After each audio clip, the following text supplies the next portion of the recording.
Beautiful. All right, so back to that candy thing. Who didn't get candy yet? Hands up. Here they are. Oh wow, a lot of people. Trick or treat. See, we're talking the Zen of Candy. No, there's no trick here. It's all about the treats. We're so much into treat that we named our prayer treat. That's how we do it. That's how we roll. Have you guys noticed, some of you old timers, have you noticed all the new faces that have been showing up around the center? Isn't it lovely? Yeah, it's so sweet. Thank you guys. We like that. We like that. We like to grow. Nice and easy and slow growth. That's the healthy growth. All right, so Zen of Candy, because life is indeed sweet. And it's so easy to forget just how sweet life is sometimes. You know, Dr. Holmes has a lovely saying or a phrase in one of his articles in the Living the Science of Mind is science, superstition, and common sense. And in that article, he's got this line where he says, "It seems as though we were born to be superstitious because we all inherit the legacy of the entire race mind." And here we are on this wonderfully fun holiday, Halloween, which is really about that superstitious race mind, you know. I mean, Halloween, if you go back, it's this idea that the veil was very thin between life and death. You know, and there was also all this superstition that led into.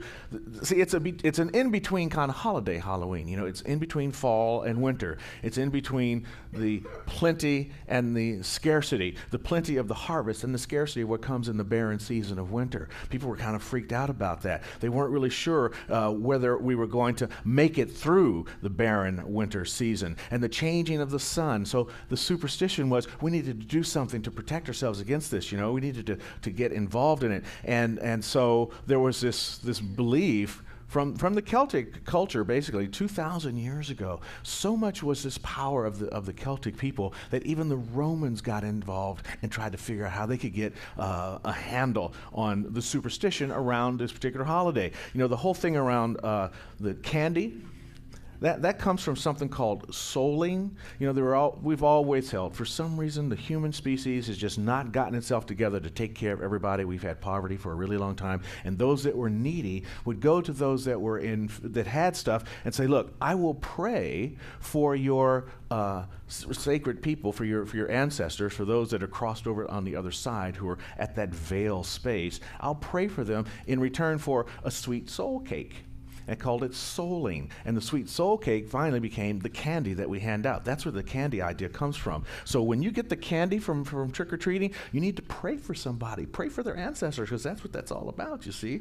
And the whole thing about costumes, because that same thing, it was about ghosts, right? People thought there were a lot of ghosts around. So you put the costumes on to freak the ghost out, to scare the ghost, to keep them over there on the other side. And we have grown this holiday into such a great experience that, well, it's number 2 to Christmas. $6 billion spent on Halloween. I know, because Johanna and I bought onesies for our Halloween costume yesterday, right? And baby bottles. You had to be there. Or I think maybe somebody sprung us on Facebook, so it might be there too. And then, this was interesting. I didn't know that the apples. I guess I meant to check to see if the Pomona City seal has an apple on it, because the goddess of fruit is Pomona, and that's where the Romans got involved in this holiday, and they decided they would celebrate this goddess Pomona. So that's where the apples come from, and the bobbing of the apples. But check out this, all this stuff about this was really interesting for me. I guess folks were really worried about getting hooked up. And since there wasn't any Match.com or Harmony or nothing like that, it was apples. See, really, women would take their apples and they would peel the peeling and then toss them over their shoulder and turn around and look and see how they landed. And if they saw initials, that was the initials of their husband to be. Talk about superstition, right? Is that crazy? And the other one that was really interesting is they would take a candle and look into a mirror with the candle, and then you would look at the light in the mirror and then try to see if you could see the reflection of somebody showing up, and that would be the reflection of your husband to be, right? That was good. And then the last one, I don't know, this one's really weird, walnuts.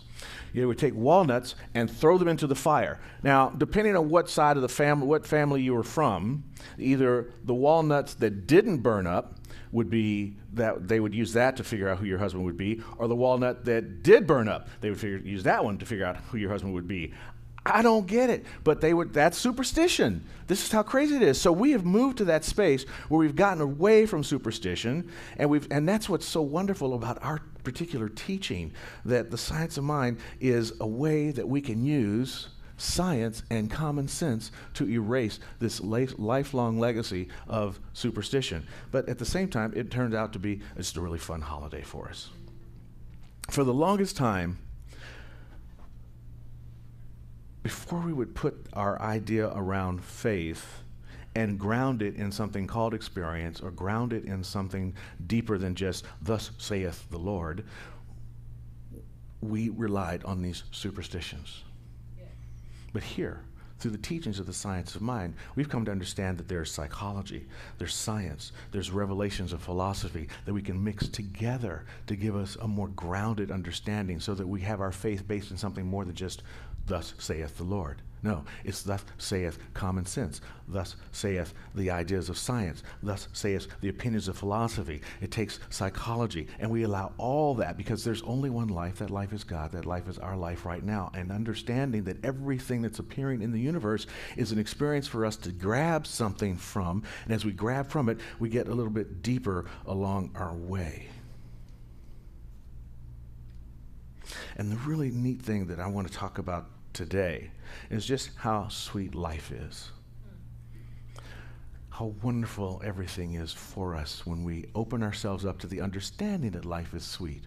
When we sit around worrying and thinking about how things are going wrong, we've already understood through our understanding of science, through our understanding of brain psychology, that we're going to begin to see more of what is going wrong in life as we open ourselves up to the magic of the soul. That's such a great title. Did you come up with that all on your own? No, I stole it. Good. Good. I'm going to steal it too. But as we understand that there is this magical experience called life, and we open ourselves up to that magical experience of life, it becomes that more magical, and we get more out of it. It's an ancient idea. It's a long ago idea. It's even written in the Tao. I figured since I came up with the title Zen of Candy, I should read a little bit of the Tao Te Ching this week. So I did. And here's something in chapter 44. It says, when you realize there is nothing lacking, the whole world belongs to you. I think Lao Tzu was a religious scientist. Dr. Holmes was so well read. He brought in all of these different teachings into the science of mind. And this is something that we get from it. To understand, he tells us this all the time, that the life of God is infinite and everything is there. And God is self-sustaining and self-giving and loving its creation and loving to create of itself. And so when we understand that everything is there, created from and of itself in this thing called life, that's the nothing that's lacking. And when we get to that place, then the world belongs to us. It is your oyster. Life is sweet. Remember, table for two, go in there and figure it out, and everything is reserved for you. So don't be reserved about taking your part of it. So this whole thing, this whole month is really just to remind us of this culminating idea that life is absolutely sweet. Live in the zen of the candy. Live in the candiness of your life. I love candy. Oh, candy.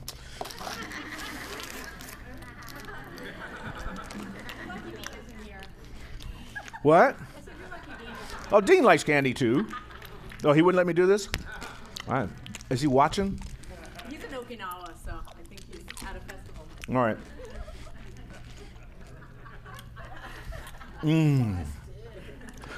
Let's go to a quote. Oh, this is a good one. There's a lot in this. This is very packed. The Father's house is filled with peace, power, and plenty. The universe is not limited. It is abundant, it is lavish, it is extravagant. When you study this, do the scholarly look into the Bible and check out the words that they're used in Aramaic, they translated Abba as Father, but that same word also means source, right? So with the source is filled with peace, power, and plenty. This source being God itself, the universe of which we are a part of, right? And so everything is there. It's not limited. We did the experience where we stood in the middle of our own space and we thought about infinity to the top, infinity to the bottom, to the left, to the right, puts us in the center of everything. We stand in the center of a limitless experience in which everything is abundant and lavish. And not only that, it's extravagant. I mean, have you looked really carefully at a rose? Just dive down in it. Or if you get to come to that thing on Friday at the Eden Gardens, this guy has so many beautiful flowers there, and it's so green. And you just look at the variation of colors and the 150-year-old koi. And when you start to get this idea of how abundant and lavish and extravagant life is, every little simple thing that you participate in becomes that much richer and more expanded. To just hold this idea of the sweetness of life opens you up to an experience of life that is just so much bigger and so much more full. And that's what we're talking about, you see. And it's really shown up in the prodigal son story. The prodigal son story is really a Zen story when you think about it. Here's this kid who goes off with all of his wealth and all of his fortune and all of his education and all of his goodness, and he takes off and he heads to Vegas, and he just loses it all at the crap table. And then he says, that's not enough for me. I'll go to Reno because I heard they got some crap tables there too. And he just travels all over Nevada. And then he heads out to Bronson and goes down to Missouri and does a thing down there. Then he heads down there to Bossier City in Louisiana and does the same thing there. And then he heads down to New Orleans, and you know what happens once you're down in New Orleans. That's crazy. Eats a little gumbo, has some beignets, comes on back home, thinks, I can't handle this. I have no more money. What am I going to do? So he goes back to his father's house. And what does Papa say? He doesn't say, you bum, look at you. You've been traveling all over the world, spending up all my money. I worked hard for this money. No, he doesn't say, you no goodnik. You don't, he doesn't. He just says, hey, let's have another party. Let's kill the fatted calf, and here's a nice robe for you. Come on, let's party down. You see, life is that way. Life is that forgiving. Life is that full. We live in this experience, but we forget that. And we listen to all of the crap that goes on and forget that this is our absolute truth. Amen. Praise Jesus.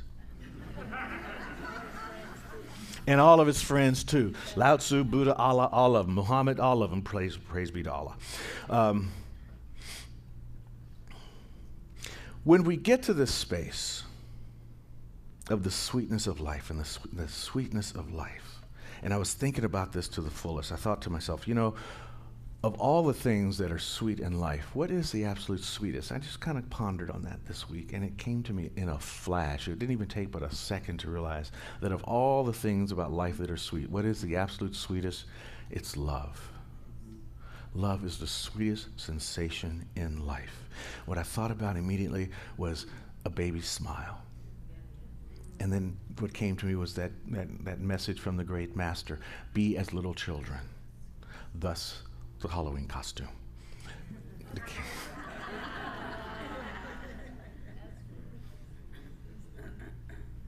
And I thought about a mother's kiss and how sweet and tender that is.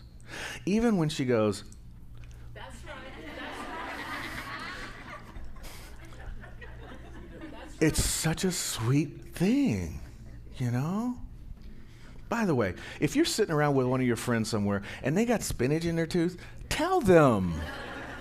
That is so rude, not to say something. You should definitely, that's a sweet thing. That's part of that love, sweetest thing. Let's go back to the Tao. In chapter 43, the page just before the one we read, it says, the gentlest thing in the world overcomes the hardest thing in the world. The gentlest thing in the world overcomes the hardest. Wow.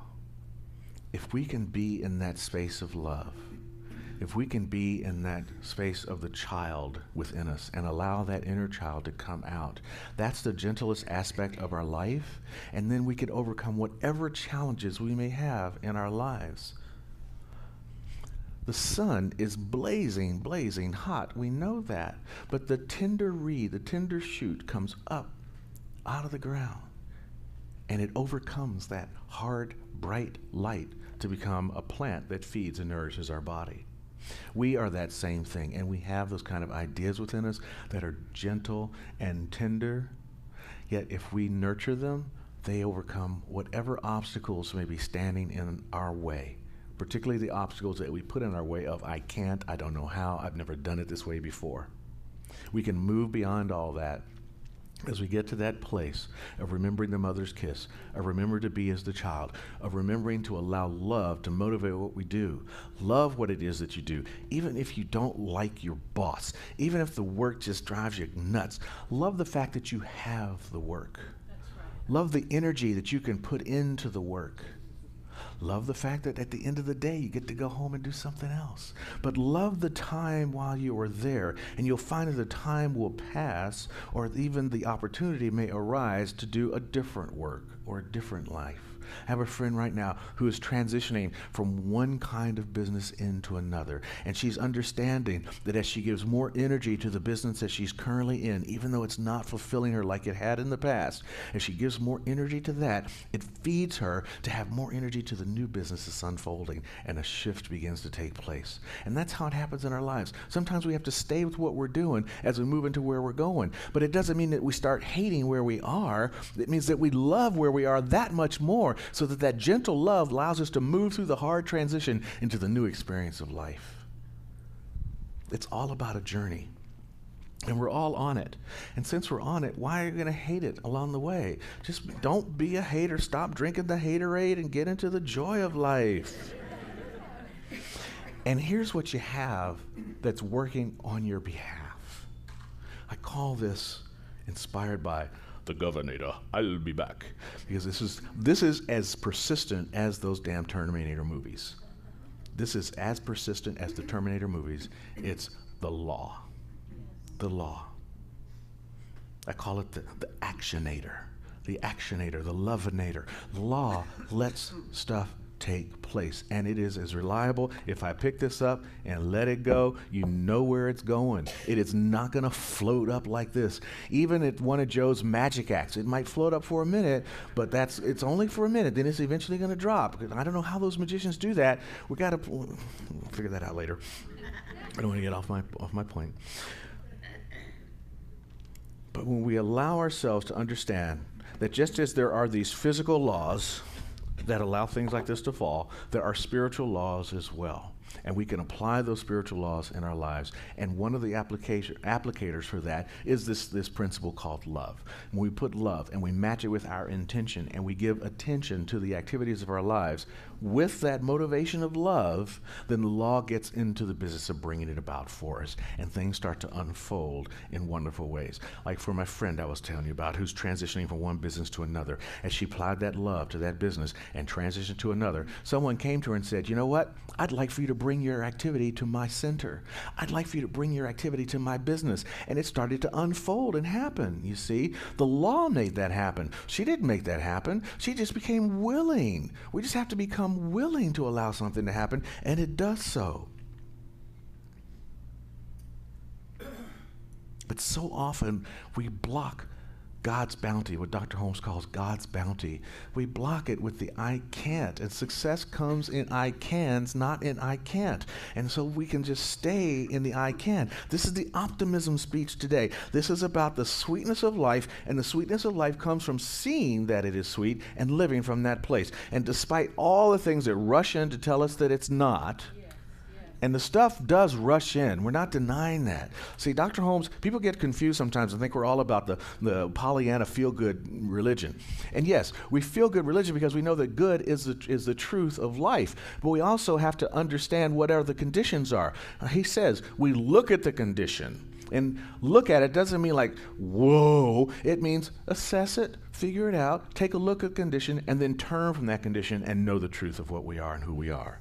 See, that's the process. And when we make that turn right there is what's activating the law. That willingness to turn in the other direction is now what the law is informing from and working from, and we have no longer blocked our bounty. We've opened ourselves up to the good. This is the process of life, and we see it happening all the time. What does the sunflower do throughout the day? It doesn't stay over here all day long. It turns toward the light.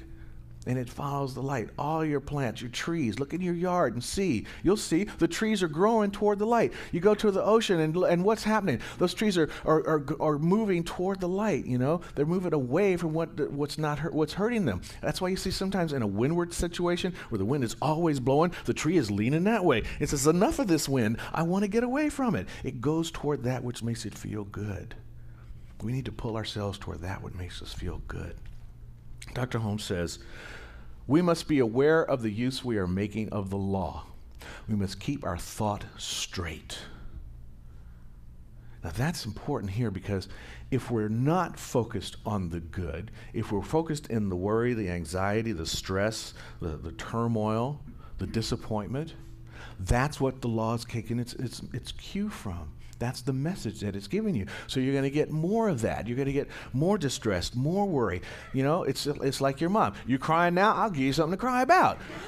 The law is like that. You sad now? I'll give you something to be sad about. So the law is like the evil mom instead of the happy mom, you know? She could be the happy mom too. But we must keep our thought straight.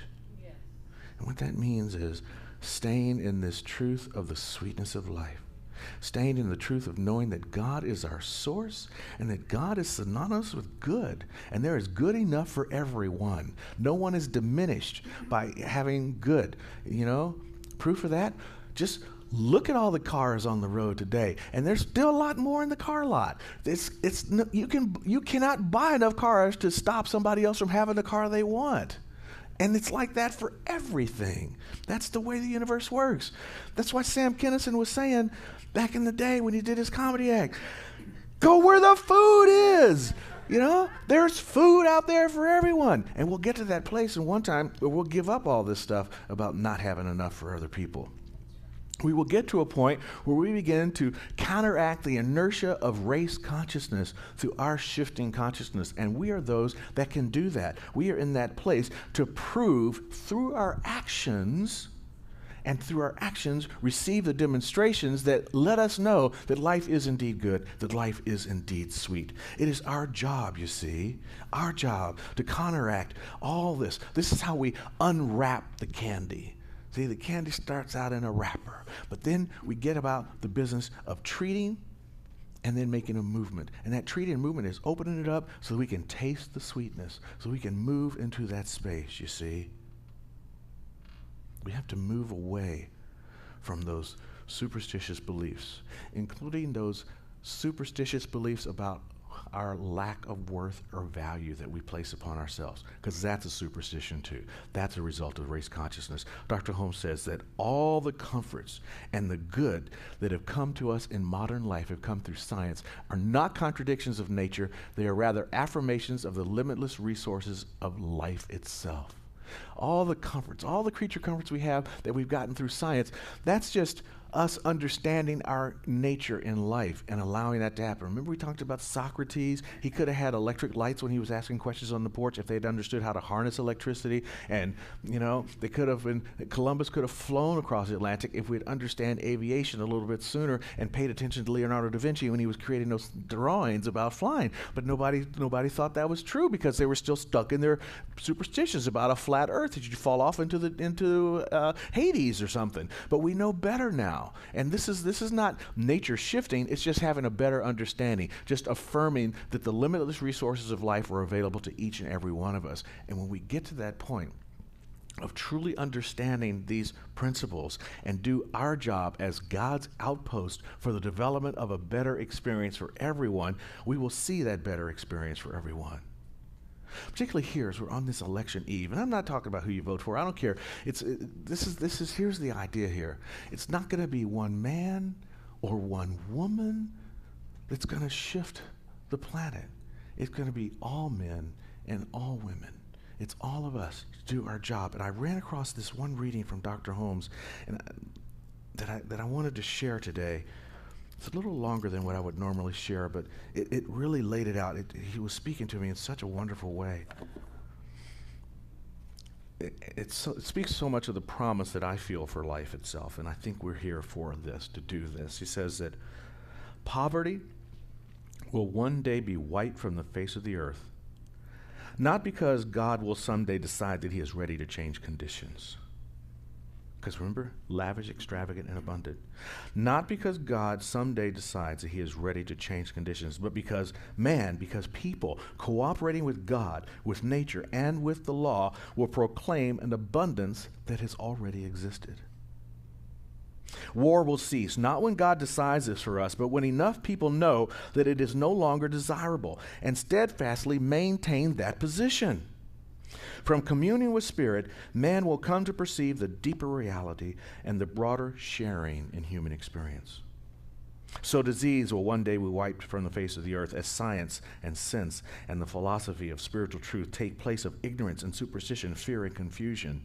He says, you, and you, all of us, we are the forerunners in this field, breaking down barriers of race consciousness, the accumulated effects of misconceptions, and the morbid fears of the universe in which we live.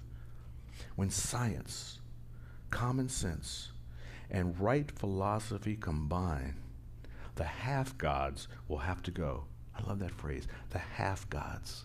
See, we've given belief in things that are not God itself. They're half-gods, they're false gods. It's idolatry. He says, there is no point in waiting for this consummation in human man affairs, for we cannot change the thought of the world overnight. But fortunately, we can change our reactions to it and build a stronger and impregnable barrier in our own consciousness, against everything that denies the supreme good. See, the work is ours to do, each of us individually. There are no boundaries, there's nothing separating anything in truth. In truth, it's just one. So as each one of us does that truthful part that we can do, something amazing and spectacular will happen. The Zen of Candy will be realized for everybody, and we'll all be living in the sweetness of life. And so it is.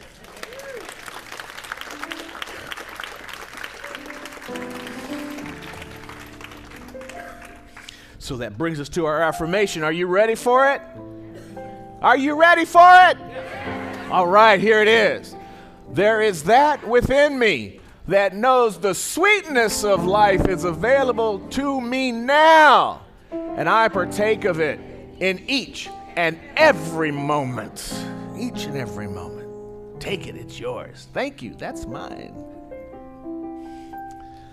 Thank you, Michelle. Wow. Wow. Last week, y'all must have said, I'm not going to do that to Stephen again. We're going to have a lot of prayers, and we do. All right. So we know our practitioner corps has been praying over these prayers. Just earlier today at 10 o'clock to 10:20 during the meditation time, they're in the room, and they're praying for each and every one of you. And at this time, we're going to do it again collectively as a unit. We're going to hold that consciousness of the divine and know the truth of goodness for each and every name and person and situation and condition that is in this box or any that's in the box you have put into your mind around an idea. And that's really a good thought about that. Think about it.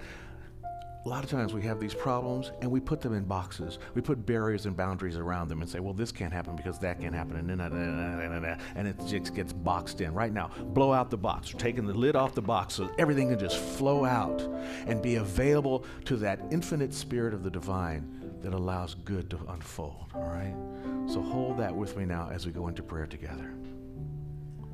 So I want to speak this word, oh yes. And I want to speak the word of for, what's her name? Shailene? Shailene was here. Where's Lane? She took off? I got it over here. Hold on. Yeah, Shailene Woodley. Do you guys know that name? Yeah? She used to go here. Right. And she's been up at the Standing Rock. and was one of those that was arrested at Standing Rock for standing the ground of truth in that situation. And there are people that are doing that all over the world. So we want to hold her in prayer today, as well as Joyce's father, Howard. I want to hold him in prayer today. And anyone that's in your mind at this time, bring that person's name to the surface of your consciousness. And the condition that they're dealing with, see it, turn from it, and let's know the spiritual truth. That there is one life. That life is God's life. That life is the life of each and every one of us here in this room right now. And it is from this place that we know that we're all living in that lavish, abundant, extravagant experience called life. And we are all open to the sweetness of life itself. So as I speak this truth for each and every person, I know that there is right action and divine guidance and perfect harmony and right unfoldment of every situation to allow the most joyous and harmonious experience of life to unfold for every person that we're holding in our minds right now. I know that good and good alone unfolds from this situation. That the law of love is the operative activity, and that activity is unfolding in good and wonderful ways. I stand in this truth. I put the blessing of the divine outwardly expressed for each and every person here today, for each and every person in our hearts and minds, and those that don't even know they are in need of this love. We bless them. We wash over them the divine Spirit.